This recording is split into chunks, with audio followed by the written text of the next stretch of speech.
Life Audio. Today on Talk About That, John compares churches to soft drinks and reveals his wife's growing and dangerous shoe problem. Meanwhile, I change my mind about seatbelt laws and tell the story of the time the Pope literally demonized cats and helped spread the plague. Plus a conversation about love and risk and why a guarded heart is like putting plastic covers on your sofa. Today's episode is not sponsored by 1 out of 5 dentists. We don't recommend anything. But first, a word from our actual sponsor.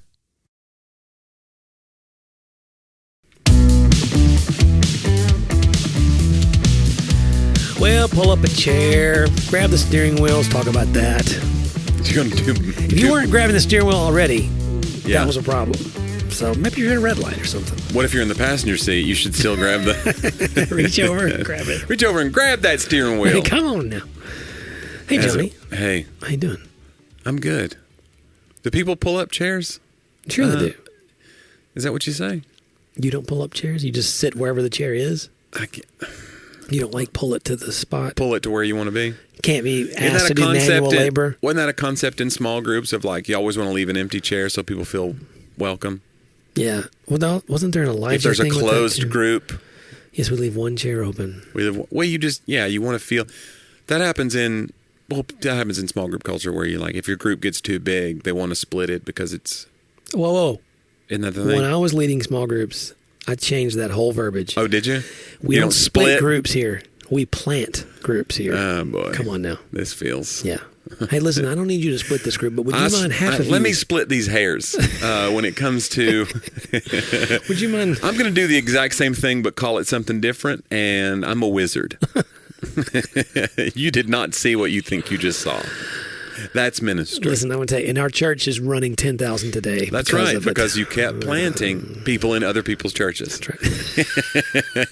Let me go ahead and plant you over at First Baptist. I'm going to send a call ahead and tell them you're a problem. If we had the numbers to know how many we plant in other churches, oh my gosh, we really are a mega church. It's like dandelion spores. Oh my gosh. Beautiful. We just blew them over to other places. Yeah. We do have some kind of running jokes about different churches in town. Mm-hmm. I think of them, I'm being careful here, I think of them like various levels of Coca-Cola. Oh, really? So we used to be called Life Assembly, right? So I'll be like, that church, that's Life Assembly Light. Yeah. You know what I'm saying? It's kind of like us, but, it's lighter. It's not as heavy, And then you have another. These are all just jokes, Jonnie. Who's Jolt? Who would be Jolt Cola? We have a Jolt. Well, we have like a Life Assembly Energy. That's like some of the more charismatic churches. The ones that are really infused. The Life Assembly Zero. Yeah. They do zero things like us. You know what I'm saying? They're just very different. But they're all wonderful. Yeah. Yeah. Well, there's room for all of it, really. Is there? Okay. Yeah, well, we got rid of the original. We changed to the Church of Pleasant You Grove. changed formulas, just like we're New Coke now. We're like, and it's not going great, just like New Coke. No, I mean it's classic. We're back. Somebody commented the other day, by the way. There's a video that we put out, a reel from the podcast where we both are giving these big laughs at each other. Oh, okay. And one of the comments was like, "You guys should floss or something." It was like something basically.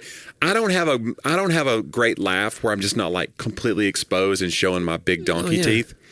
So it's like I just am so vulnerable. That's my most vulnerable position because I do not have a very attractive laugh. I just give a big honking like. I didn't read that. Yeah, I deleted it. I deleted it. It was hateful. But then now I'm mentioning it, so it's like, what's the point? He still got to us. But the point is, take care of your teeth. No, I'm just kidding. Who knows? I don't think our teeth are bad, but it's just that thing of like, we look like people who are like complete. You never notice that somebody can have a really like laugh. Right. They have a very like attractive laugh. No, we have very like, I'm falling out of control while I'm laughing. Yeah. I'm throwing myself into the moment. I'm proud of it. I don't mind that at all. Listen. Well, it would just be fake. And also, I should probably, go for a cleaning. But listen, guys. No, I get good. Listen, my dentist is one of my biggest fans. I get great marks at my dentist. Really? I drink soda, so I probably shouldn't. So my teeth are not white per se. Yeah. But I don't have cavities. No. I've had a few. Well, I've had a few, and I'm saying like I'm talking about but like not consistently, five or six visits in a row. I'm getting like, Jonnie, come on, you're doing great. Like if everybody was doing it like you. Yeah. Right. I don't have straight teeth. Oh. But they're straight-ish. But I have one. They're straight to each other. They're all in line the wrong way. I have a snaggle tooth. Oh, okay. What is that? How does that work? This is one. Oh, just like kind of in front of the other, kind of crowding? Yeah. I think I told my whole small direct club or small club direct. I don't know. Which they went bankrupt. They went out of business, yeah. Yeah, not a sponsor of anybody. No, they're done. But it helped. It straightened it some, but not. How long did you wear the things, the straighteners? Like a year. Really? Yeah, and the last one was supposed to be, and now you're cured, and like it would still not do it, and then it was so hard to get a hold of them. Then a pandemic hit, and I was just. I just remember it bothered me when you tried to act like you could do the podcast with them in, and I could hear you being like, "No, John, this is fine. Everything's fine. Let me just do the podcast. Nobody can tell that I have a retainer in." Well, whenever you go up to the next one, yeah. Oh yeah, like for that first day, you're getting used to it, and it hurts. Yeah. My mom. This is an old school story, but my mom, this just happened back in the day, I guess. She lost all of her teeth when she was a teenager to a really bad sinus infection. Huh. So they had to pull all her teeth. Wow. It just like got into her gums and everything. And so she had false teeth from like her late teen years all the way. But we had guys in our group home when I ran a housing ministry, and they would go get false teeth, and they could not learn to talk with them without like whistling, and they would have this. It's like having this weird new contraption in your mouth, and you don't know how to live with it. Oh yeah. So it is. I'm sure that's the similar problem. I wonder if that's gonna be our future. False teeth? Yeah, 100%. By the way, I quoted your mom in the sermon Sunday. No, and I missed it. Did Curry not tell you? No, literally on the screen. Yeah, she was on the screen. What did I said? She's one of my favorite people. And I said, oh, it's so nice. It was Father's Day, and I still quoted your mom. I just did it. That's kind of. I was like, you know what? These moms get all the credit even on Father's Day. Right. I did the whole, if you're going to be used by God, you're going to be used by people. Yeah. Which I thought was yeah. I mean, still profound. So. Yeah, man. That is a good one. I've said that to more than one person. I've carried that quote forward too. Yeah. So there you go. And I didn't even get credit from you. There's the whole reason I didn't. I just did it. I just did it so you'd be impressed. That's nice. I need to go back and listen and watch the old the archive. The old archive at churchofpleasantgrove.com. Yeah, you can see last week's I was sorry message. I missed it. I was on the road with our buddy John Christ. Yeah. I did some shows with him. He asked me a week out. He was like, "What are you doing next weekend?" And I said, "Actually, I'm home." He goes, "Come with me." And so it was like a last minute thing. Yeah. I needed to jump on Pacific Northwest. His shows. Right? Pacific Northwest. So these are long flights, John. Oh, yeah. Into the face of the jet stream you fly. Did you connect or go straight? Connected in Seattle, went to Portland was the first show. Okay. So you connect in Seattle. 6 hours. Oh, yeah, 6 hours in the air. In fact, isn't it further to Seattle than it is to you got to Portland? go. Yeah, you go to Seattle, then you go down. Yeah. And guys, isn't that just like our lives? Sometimes you go further. Sometimes you need to take a left at Albuquerque, like Bugs Bunny. Sometimes you got to go wrong to get right. Yeah. Wait. Okay, wait a second. Anyway, these were fun shows, and the crowds. John's crowds are so great, and he does these big theaters. And so they were really fun. It was great to be a part of those shows and great to reconnect with John. Yeah. So he's doing great work and proud of him. Did you take your little video thing and get yourself some clips? What video thing? You're using like your little audio thing that you take with you now. I did, and it wigged out. Like first of all, we couldn't film the first night. One of the theaters has like these union rules about filming. Oh, wow. So they're like, they'll shut us down. Don't set a camera up. I go, okay. Like Union Confederacy rules? Yeah. Oh, wow. I thought it was weird. I was like, man, Portland's different. You guys are really hanging on. Yeah. No, but I was like, okay. So I didn't set it up the second night because I was afraid of that. And then the third night they were like, you can set up your camera if you want. So I did. And then they just No. It was just a different theater. So different rules. You know what? Forget We were it. in Spokane that night, in Spokane, Washington. And why is there an E on Spokane? Why is it not Spokane? Right. I don't know. It sounds too much like cocaine. They just didn't want to do it. Yeah. They were like, you know what? It's Spokane. You can't. My dad. Quit sniffing that cocaine. My dad's hooked on cocaine. It is, yeah. It's a little more exotic. Yeah, it sounds more sophisticated. Yeah. You sniffed right when you said it too, which I think. John would never be accused of being on cocaine. You're way too mellow. Being on cocaine? Yeah. You'd be more. I'm too scared. Yeah. Can you imagine the writing you'd get done? Oh my gosh. That's the rumor. Not the rumor. That's actually been confirmed that Aaron Sorkin famous Hollywood screenplay writer, probably one of the best ever. Wrote yeah. West Wing. He wrote The American One of my American favorites. President. Done a million things. But like basically, he's admitted in his biography or on an interview that like the whole time he was writing An American President, which is probably his masterpiece. Yeah. It's a great movie. Yeah. That he was using cocaine every day. Wow. And so you're like, ugh, what do you do with that? Do you separate art from art? It's like hard not to see that movie and be like those long, because all the dialogue in those are so snappy. Right. And they interrupt each other. You're like, yeah, just like somebody who's on cocaine. Right.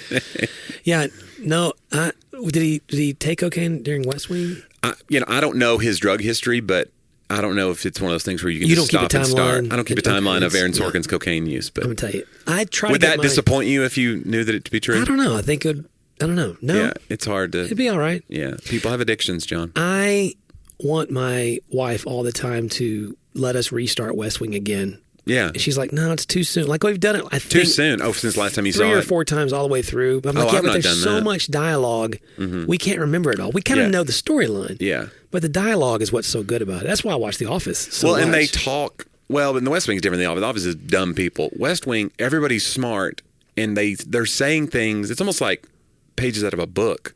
They're saying the smartest things. Right. So you have to kind of almost, your disbelief is not being suspended about like what's happening. It's being about what is being said. You go, nobody's this smart, and talking to somebody else that's that smart. You have to suspend that disbelief.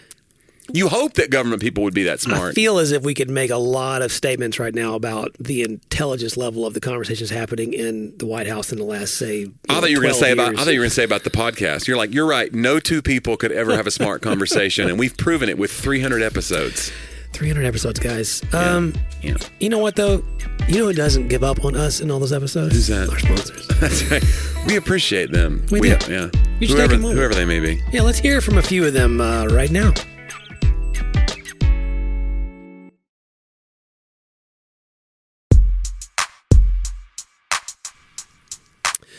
So I need to call something back from a previous episode. Okay.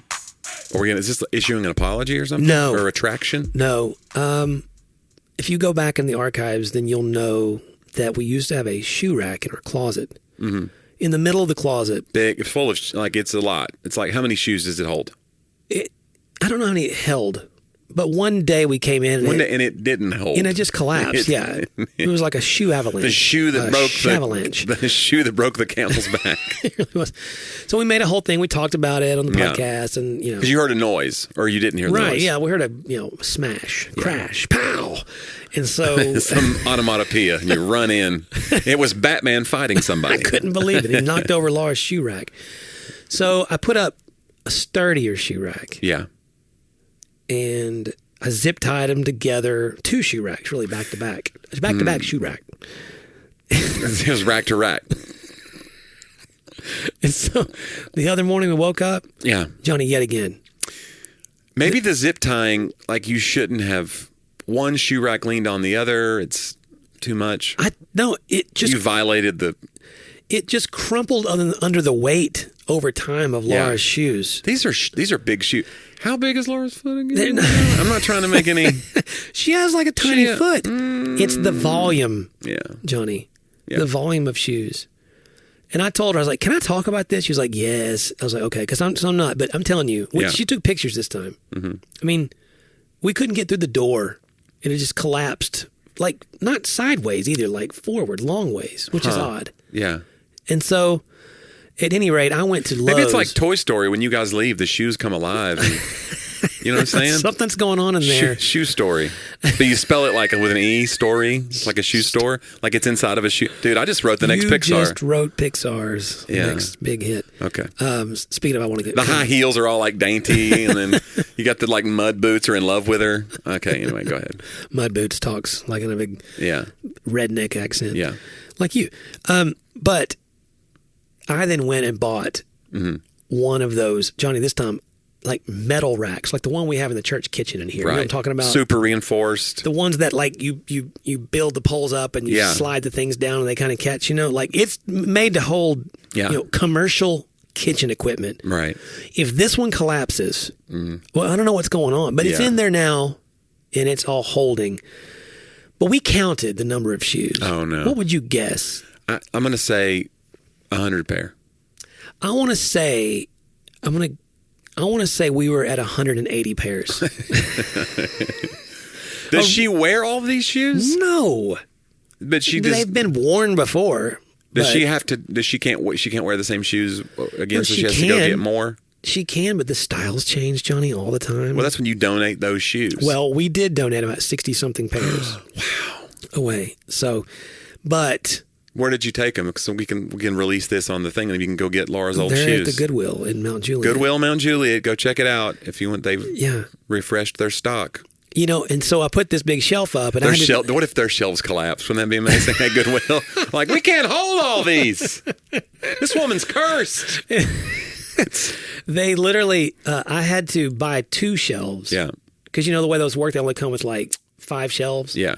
And I needed them to be like double that because they're too tall. So they're not taking enough space. So I fashioned basically, threw away the extra, or you put away the extra. You always poles. have extra parts left over. You do. And so I literally, though, had to do the math of like how many shelves there were. And so I had to do all this measuring and stuff to put the shoes, plus how many could fit on each, shelf and all that. In the end, there was actually a whole shelf open. You know what my wife says? What's that? Ooh, there's room for more shoes. Oh, no. I know.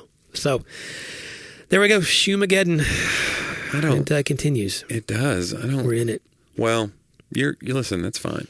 It's good. Look, I'm glad that someone in our house knows something about fashion. I have a little bit of a shoe problem. I don't think I have 180 shoes, but I have. If I like shoes, I'll buy like 5 pair of them because I don't want to. I think they'll stop making them or something, and I want to make sure that because if I have a comfortable shoe, somebody asked me that. One of the comedians I worked with this past weekend, Derek Stroop, who's amazing. Check out Derek Stroop online. He's super funny. But he asked me, he goes, "Do you have like shoes that you wear just in shows?" And I said, "Not really." I said, if it's not comfortable enough for me to wear around all day, I'm not going to like stuff my foot into it just for an hour, just so I can look cool in my Air Jordans or whatever. Yeah. But meanwhile, they're hurting my feet. I would never do that. And he goes, "You're really lucky that you don't have like a shoe problem." Because like there are shoe heads who just like, wow, sneaker heads who like, they got to go find the newest thing. They'll wait in line. No. And I just don't know. Those are the Air Max 32s or whatever. And they know exactly what stores have them and don't. Right. And it's a problem for some people. That's interesting. I'm more old man. If I find like an old pair of shoes or a pair of Adidas that are like, they're okay looking, I don't want to get something that's going to look get you made just fun want of. to not stand out. Yeah, and I want it to be comfortable too. You want to stand up, not stand out. That's what. Come on now. That's what we need. There's your for. new sermon series. Come on, some of y'all have been buying designer shoes when you need to be buying Skechers. That's right. My mother-in-law has bought me a couple pair of On Clouds for Christmas the last few years. Right. And so I run in them, and I had one pair. I'm wearing them now. They're like white grayish, and they clean up in the wash really, really nice. They look almost brand new. Yeah. But I had worn holes in the soles. Come on now. Guys, there's so much Some of today. y'all are out there. You got some holes in your soles. Anyway, and I went to Walgreens and bought like a new insole. Their what do you call it, Johnny? Dr. Scholl's. No. Some of y'all wearing Dr. Scholl's. You need to be wearing Dr. Souls. I know somebody who's a doctor of souls. Anywho. He'll wash your feet. Any shoe. Okay. So literally it's what do you call it? Dang it. I don't know. It's foam, air foam. It's not an insole? It's an insole, but it's made of like memory foam. Memory foam. Thank you. How do you know? I couldn't get You literally forgot memory foam. This is you can't write that. I think we got what we need for this show. I think show's over. I'm gonna tell you though, it's like made new shoes out of my shoes. Like it's like walking around in air. Like I think we should all do it. And it's just the Walgreens generic memory foam. So there you go. Well, you ran, so that's a lot of crashing down. So it does wear those old. Right. Well, yeah, and On Clouds in particular, you can tell when they've kind of collapsed. But these insoles, I don't run in them. These clouds collapse. These are just my walking shoes now. Yeah. These shoes are made for walking. You know what, Johnny? I think it's about that time. Oh, is it? Yeah. What are you going to do? I think I'm going to take us into our quote of the week. Quote of the week. Yeah, it's a little segment we like to call They Talked About That.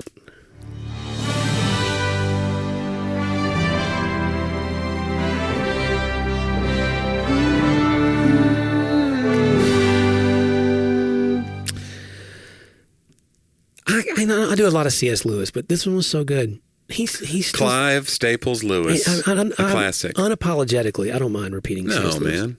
And this is a sort of, again, more of a passage, but it's so profound. He says, there's no safe investment. To love at all is to be vulnerable.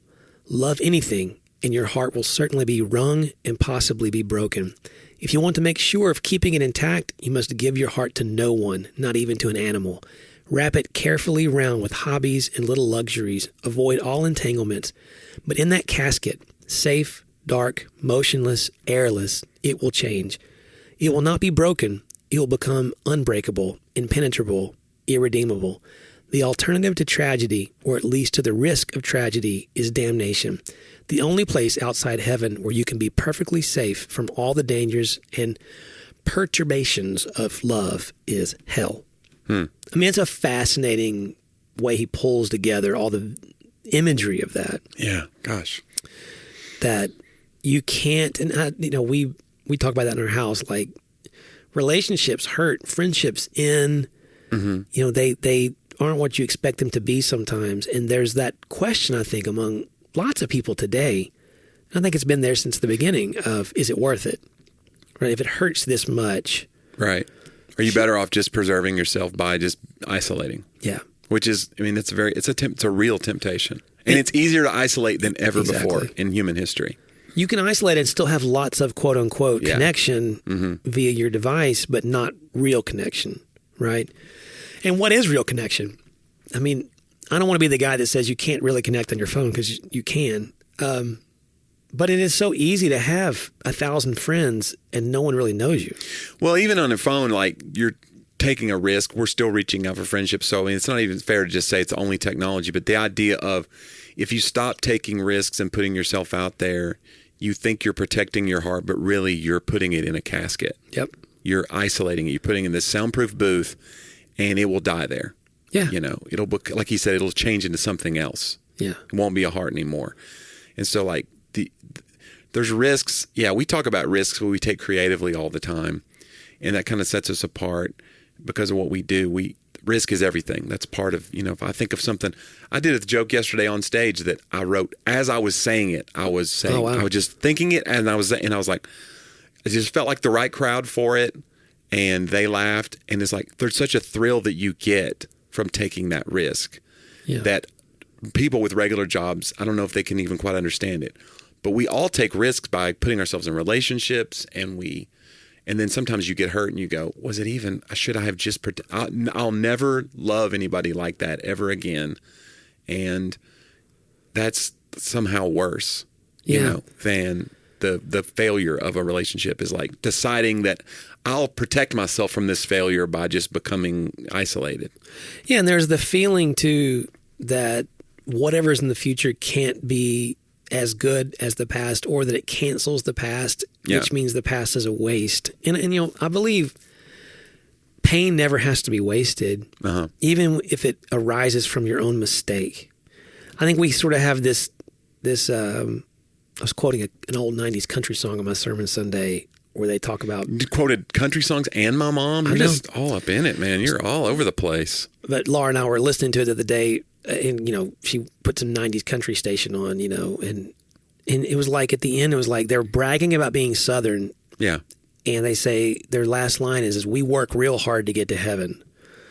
And it's like I was like, guys, and I told Laura, I was like, that's really bad theology, and we kind of laughed. Yeah. I was like, but we do have this ethic where we sort of take pride in the fact that we're working towards something that we aren't supposed to be able to earn, but we try harder, right? Right. And so I think we also sort of take pride in the fact that the only pain that counts is the one that we didn't cause by our mistakes. So I'm only going to learn from mistakes that were accidental. But if I really screwed it up, then there's nothing I can learn from that. That's my fault. And once you get into my fault, you begin to remove the worth from the problem, the mistake, the heartbreak, the heartache, because it feels as if I caused it, therefore, and it's just pride, because what you're saying is, oh, I don't normally cause those kinds of things, instead of like recognizing, and that's what I love about Dane Ortland's Gentle and Lowly book. recognizing that actually your mistakes are where Christ is moving towards you faster and more deeply with more tenderness, as if he sees your sin not as something you're managing, but as a malady, as a sickness. Mm-hmm. And so he's, because he's already redeemed you in Christ, there's this sense of your mistakes are no different to him than your non-mistakes in terms of your worth or your willingness to learn from them or to gain something from it. That if it's all grace, if it's all Christ, you don't go make the mistake, obviously, on purpose to do that. But the idea that, well, since I did, this was my fault. It was a overt issue that God's not going, yeah, you're right, that's a different one, that he's moving closer. Yeah. Now, you can still choose to rebel and say, well, I don't want you to move closer and run off like a little sheep away from your shepherd. Or you can recognize your shepherd moves closer. So I just think, the idea of insulating yourself, thinking, wow, I don't want to let my heart be broken, or I can't trust that I won't screw it up. Yeah. Right? So therefore, there's nothing to be learned here except to avoid. I think, again, C.S. Lewis speaks it wonderfully, that there's just no substitution for relationship, and it's not safe. Yeah, to me, the analogy of it is like when I was a kid, every now and again, you'd be invited over to somebody's house, and they would have a pristine home. And they would have a couple of things that would let you know something about them. One of them was china that was in a cabinet for an occasion that you never knew happened. Right. They're just saving it. It's special plates. They're never going to use them. They're just showing them off. They're protected. And the other one was plastic on all the furniture. Oh, yeah. And it was like, we don't even trust our family with this furniture. Right. You can't enjoy it. It's plastic. You sit on it, it crumples. You stick to it. When you get off of it, you're like, what are you doing? You have a comfy couch under all this crap. Yeah. But it's like you're protecting your furniture from yourself. And so I think that's what we do with our hearts sometimes. We're just like, I can't trust you with this. I can't trust myself with this. So what I have is this plastic laminated heart that I'm walking around through life with. I'm not feeling really anything. Mm-hmm. And nobody's able to enjoy anything from me. And I'm not really, it's like, I don't want that. I'd rather open myself up to the damage. Somebody's going to spill stuff on my couch, and then I'll have to hire somebody to clean it up, or my heart's going to be broken and I'm going to have to heal from it. But like, both things are better than the alternative. Yeah. Well, Brene Brown calls that foreboding joy. Yeah. Right. You can't be present because you're always waiting for the bottom to fall out. Yeah. Remembering, the past when the bottom fell out. So you can't live in the present. When you study Enneagram, each type within the triads, so are either they're oriented, they have different orientations of time towards past, present, and future. It's really a fascinating thing. So the 6s, which is when I'm oriented towards present, believe it or not. Yeah. And so are 2s. Laura and I were talking about this, and so she's a 2. And we both are kind of problem solvers. We both are like, okay, what's got to be done now? Like there's a real sense of that. And I'm pretty quick to move on from something if I can't see a way I can fix it, or if it was unavoidable, and then it hits me a year later or hits me a month later.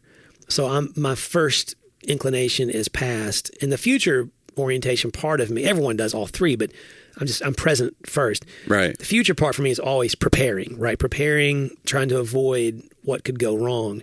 But you find people who are past oriented, and I know a few, like it's for them a constant reliving, rehashing, and often out of shame for what they should have done differently. Mm-hmm. And it just cripples them in the present because they go, well, I can't do that. I don't want to do that. They lose the desire. Yeah. So, I think you're right. Yeah. They can't ever enjoy the real furniture. Or comparing like your present with some perceived version of the past.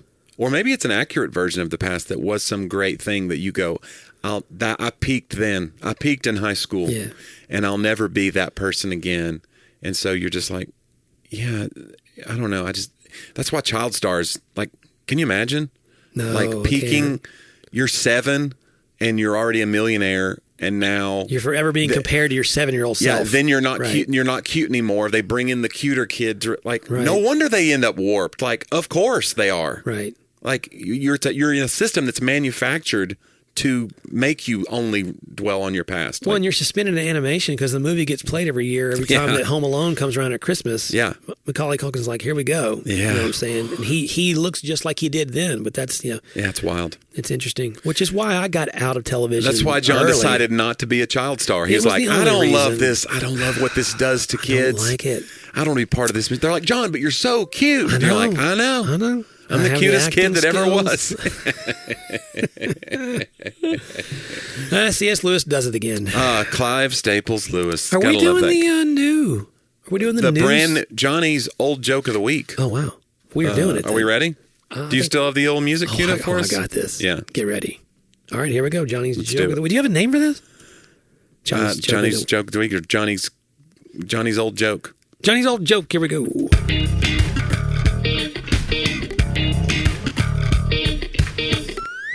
I stand by it, Johnny. I stand by it.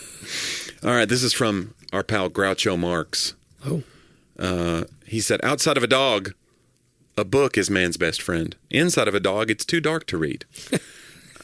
I love that joke so much. That's good. Because it's so absurd and also kind of gross. Like the imagery of it's kind of gross. Yeah. Well, and it's, again, misdirection. And it's just fun. You're not going to think that's coming. Yeah, it's great. I like it. All right. Thanks, Groucho. It was simple. That was Johnny's joke of the week. That's it. You're not going to comment. You don't want to. Johnny's old joke. No, I don't. Last week, there was more depth there, and we could. This one is just says, it's Groucho. What do you want? I will say this though: when I was a kid, we had. I may have mentioned this before on the show, but we had Nick at Night. Nickelodeon was a brand new network, and they only had limited amount of shows. So you can't do that on television. They had Double Dare. They had a few shows. Right. But then at night, they had no programming, and this is the birth of 24-hour cable television. So it didn't just have the sign-off static and the national anthem and static. So what they would do is they had rights to all these old shows that were in the 40s and 50s that were black and white, and they put that on. It's called Nick at Night. Yeah.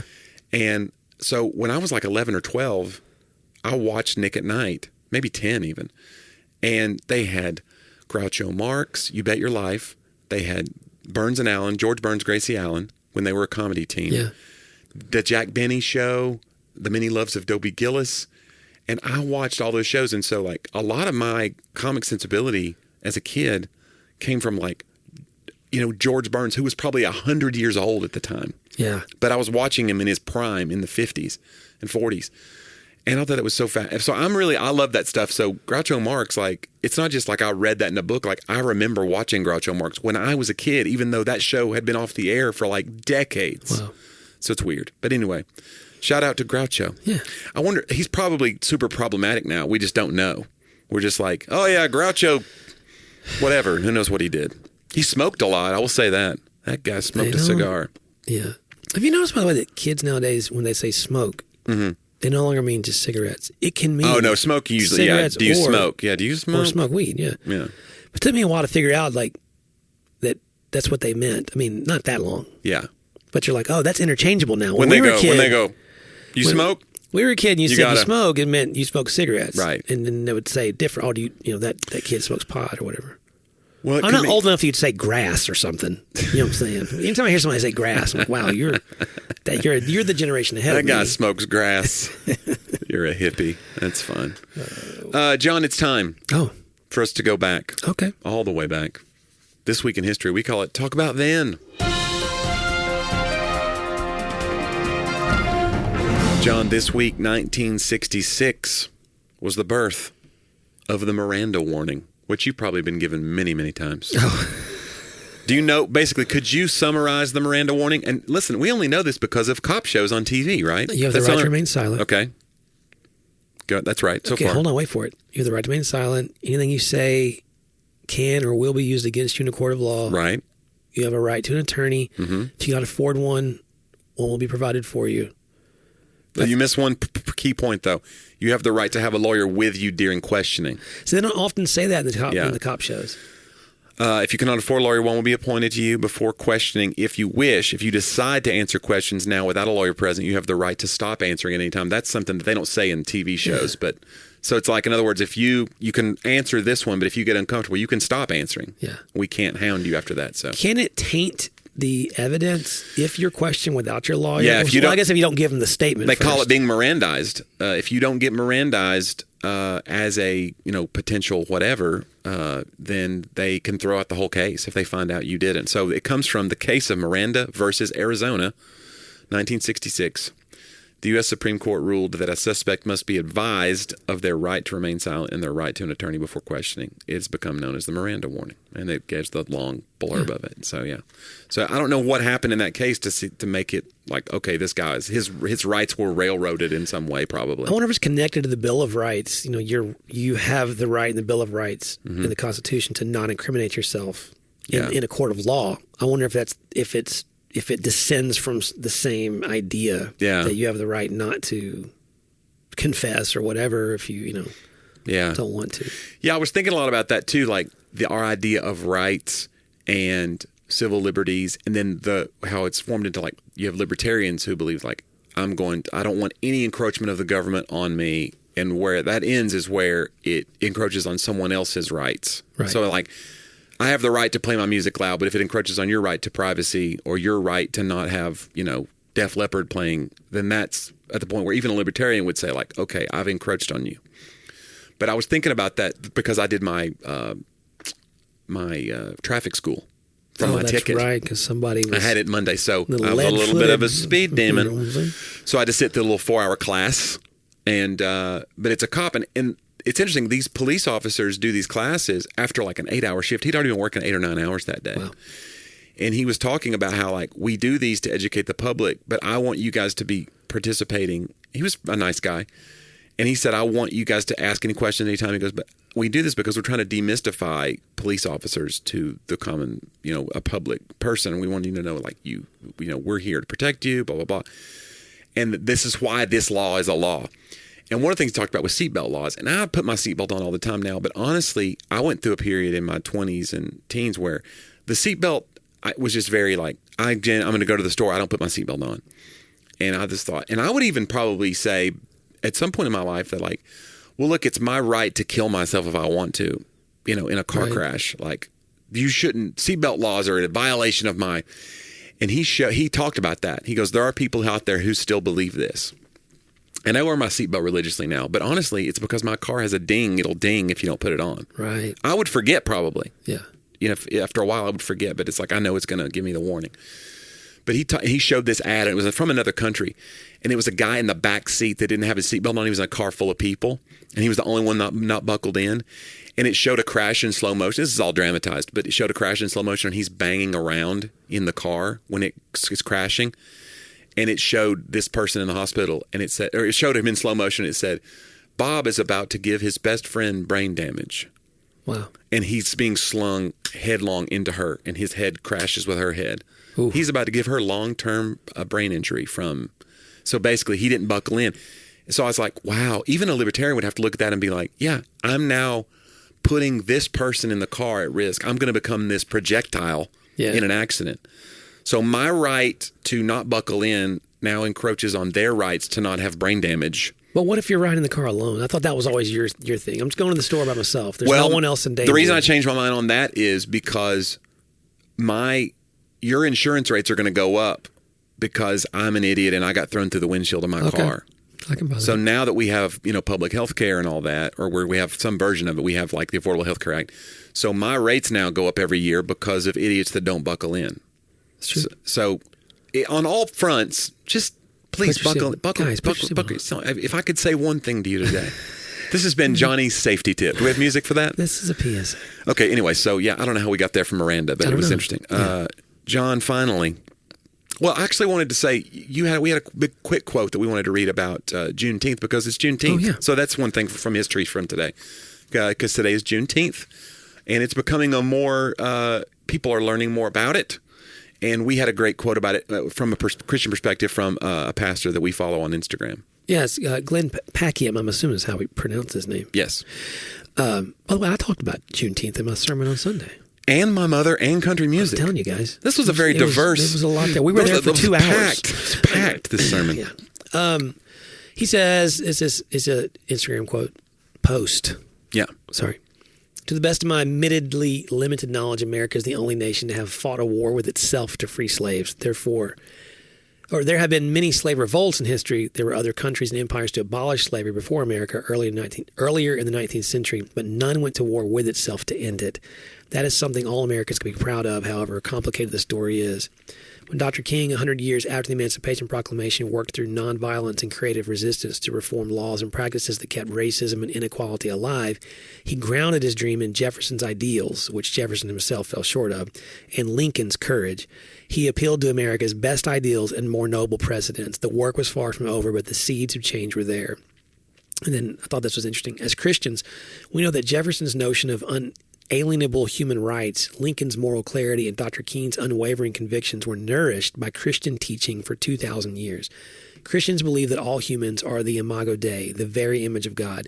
Christians confess faith in a Savior who died to save all. And Christians in the 4th, 5th, and 6th centuries and beyond used church funds to free slaves, while preachers like Gregory of Nyssa in AD 380 called for the end of slavery. So Juneteenth, the day news of emancipation reached all enslaved black Americans, is a thing to be celebrated as Americans and even more as Christians. Furthermore, as Christians, we know the human attempts at rectifying wrongs are always inadequate and incomplete. We know there's more work to be done. We understand that sin is incredibly resistant to change, and that the devil sows his seeds of division in individual hearts and enshrines them in institutional structures. Yeah, it's great. I think the idea that, because I love it. I love the balance that he strikes, because I think we are in danger sometimes of this generation becoming one that sees America's history as so problematic that will throw out any good that was accomplished. And so I think he strikes a nice balance of that, of like, yes, there are so many problematic and complicated things about our history. And here's the thing that we celebrate together, because we literally went to war to free slaves. We went to war against ourselves. Yeah. And so I think that that's worth celebrating. And the idea that Juneteenth is going to become this weird dividing line of like, what's the woke church versus what's the non-woke church? I think that's silly. I think Christians, we should celebrate this day because it's a chance to like look at this complicated history of ourselves and say like, here's this thing we fixed that we also, it shouldn't have been broken, but we are broken. But here's this thing where we took a step forward. We took a step. I'd say, to me, took a step forward is way stronger than fixed, because, I mean, obviously there was 100 years of so much and still ongoing tensions today. The part about it that's complicated, I think, where people get out of whack on Juneteenth is we not only went to war to end slavery, we also went to war to preserve it. Mm-hmm. If you say we, the country as a whole. Right. So, I mean, it's easy to become cynical and spin and go, well, we're spinning this, right? But I think, to me, I think about the slaves, and that's what I talked about Sunday some. There's 250,000 slaves in Texas who did not know they were free. Yeah. And could not be officially free until military intervention. And so that's why in 1865, when the Union Army arrived in Galveston, Texas, I mean, they were able to actually set them free. And I just think that there's, number one, remembering those people, right, with bodies and minds and dreams and families that have been taken away. And, you know, I think that there's just respect, hopefully, and still grieving for us to do, to say, wow, this is an atrocity that's not been wiped away. This is one that has downstream legacies and effects. And I thought his point of, you know, seeds of division are enshrined in institutional structures. I think that there's just a truth to that. Mm-hmm. That there's still so much to be explored in that, because institutional structures are not divine in this case, right? They're human. Therefore, they're going to have sin in them. They're going to have difficulties. They're made literally to be reformed, which is why the Constitution has the ability for us to do so, right? For us to continue to not only form but reform our governments and our systems in a way that move us forward. So, we celebrate Juneteenth today. It's good stuff. John, finally, this week, 1233. Oh, wow. It was a very good year. No, it wasn't, because this week, 1233, Pope Gregory IX's first papal bull, the Vox in Rama, describes the devil worshipped by witches as half cat and half man, a half cat and half man figure, and established the cat as a creature of the devil. Wow. This is interesting because the ripple effect of it. So the Pope basically comes out and says, hey, I see the the devil that's worshipped by witches as a half cat, half man figure. So that demonizes cats to the Literally. world. Yeah, right. literally. Some claim this demonization of cats led them to being killed throughout Europe, and that this decimation of Europe's cat population led to an increase of rats and mice, which in turn led to the spread of the Black Death. Wow. So this idea that, like, when you've got a platform, like, being so flippant that way, like, that's the idea of, like, this alarmism that we see. I mean, we went through it in the 80s with the Satanic Panic, you know. Like, it has real world implications. Yeah. You know, and so I just thought that was so fascinating that, like, this guy goes, you know, these witches with their cats. And then people go, well, let's kill all the cats. And then it's like, next thing you know, there's a plague. Yeah. Yeah. Oops. Yeah. You know, Sadie the other day said to me, she goes, I can't believe there are people out there who actually worship Satan, like worship the devil. Mm-hmm. And, you know, I'm sure she's seeing some of that on social media and stuff, because there is it's not a romanticism, but there's like this shock value. Yeah. Like it clicks from this. And I said, you know, yes, there are people who just straight up want to worship Satan. But most of the worship of the devil that we see in the world is not that kind. Yeah. I think C.S. Lewis really touches on this in Screwtape Letters, right? Like most of this is more of a choosing the ways of this world to be your God, which is a much more effective worshiping of the devil's ways than just, you know, bowing down. So I think point being, we talk about this in our church a lot about, you know, what are as Rupertus Melindus, Lutheran theologian, I believe. You just 17th century. made that guy up. And he said, you know, basically you have to know what the essentials are, right? In all things unity, because we have to, in the essentials, in all things charity, but in the essentials unity.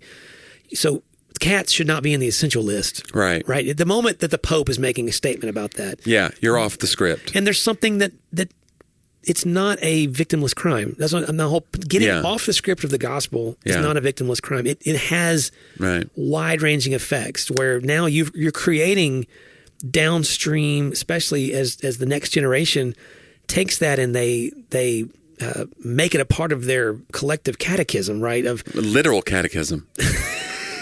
It's a catechism. It's an guys. Anti-catechism. Come on. I mean, they make it a part of religious beliefs. Yeah. Then they get, you know, crystallized in their belief systems over time. And now you're trying to undo something that was never a part of what should have been in there originally. Well, I, for one, say if you're a cat owner and you listen to this show, we're with you. We stand with you. I would never, we don't support cat crimes against cats or cat-on-cat crime, frankly. No. Which we see all too much. I wish that a presidential candidate would address it. Yeah. They're all scared. They are terrified. Terrified to step into it, because who wants to come between two cats? Where do you stand on litter clumping versus non-clumping? There's a lot. There's a platform. And cats will push things off that platform if they could, because they're mean. But we love cats. If you want to support the show, John, how would you do such a thing? Send us your cat. Just kidding. I'm kidding. You should go to talkaboutthatpodcast.com. Yes, and you want to click on that upper right-hand button, support the show. That's how you get ad-free content. Lower right is where you send us a note, or just go to hello@talkaboutthatpodcast.com. Email us a note. We had a lovely note from somebody who's been listening to every episode. They made it through, John. Yeah, they started from the beginning. Yeah. And made it all the way through. Over 300 episodes. We don't even know what to say. Except for, like, we haven't even done that. Yeah, I can't remember. They're pleased with it. Like, they kept going. Yeah, they're very excited and very friendly. I mean, it's like, come on. We just need about 10,000 more of you. Whoever that person is, we need that person's clone. I'm not sure if you believe in cloning or how you feel about it, but if you were going to, that's who we need. This is what we need. No, this person gets it. Yeah. You know what I'm saying? Like, it's time for the rest of us to fall in line a little bit, quite frankly. Get on board. But we appreciate those of you who already support the podcast. Yeah. I mean, it does. It means a lot. I mean, look what Johnny, we keep putting out this award-winning content.